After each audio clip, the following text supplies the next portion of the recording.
এবার রুশ বাহিনীর বিরুদ্ধে লড়াইয়ে ড্রাগন ড্রোন ব্যবহার করা শুরু করেছে ইউক্রেন। ড্রাগন ড্রোন মূলত পুরনো যুদ্ধ অস্ত্রের নতুন রূপ। এই ড্রোনের ব্যবহার করা হয় অ্যালুমিনিয়ামের গুঁড়ো ও আয়রন অক্সাইডের উত্তপ্ত মিশ্রণ, যা থার্মাইট নামে পরিচিত।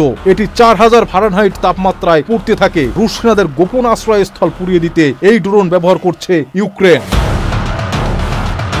থার্মাইট প্রথম ও দ্বিতীয় বিশ্বযুদ্ধে ভয়ঙ্কর প্রভাব ফেলেছিল। সামাজিক যোগাযোগ মাধ্যমে এই ড্রোন ব্যবহারের বেশ কিছু ভিডিও ছড়িয়ে পড়েছে।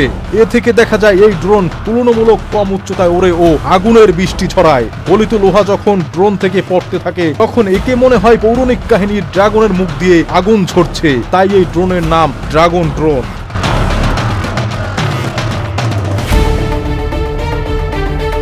থার্মাইট যে কোনো জিনিসকে খুব সহজেই পোড়াতে পারে। যে কোনো ধাতব পদার্থ এটি পুড়িয়ে দেয়। এ থেকে সুরক্ষা পাওয়ার সম্ভাবনা খুবই কম।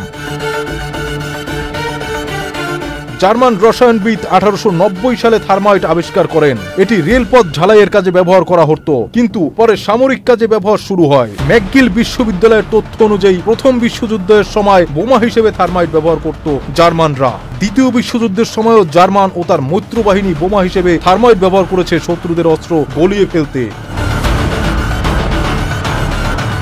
থার্মাইটের নিখুঁত ক্ষমতা ও প্রচলিত প্রতিরক্ষা ব্যবস্থা এড়ানোর মতো ড্রোনের ক্ষমতা একসাথে যুক্ত হয়ে থার্মাইট বোমাকে আধুনিক যুগের একটি অত্যন্ত কার্যকর হাতিয়ার করে তুলেছে। আন্তর্জাতিক যুদ্ধের নিয়ম অনুযায়ী সামরিক লড়াই থার্মাইট ব্যবহার নিষিদ্ধ নয়। বেসামরিক কোনো লক্ষ্যবস্তুতে এর ব্যবহার নিষিদ্ধ।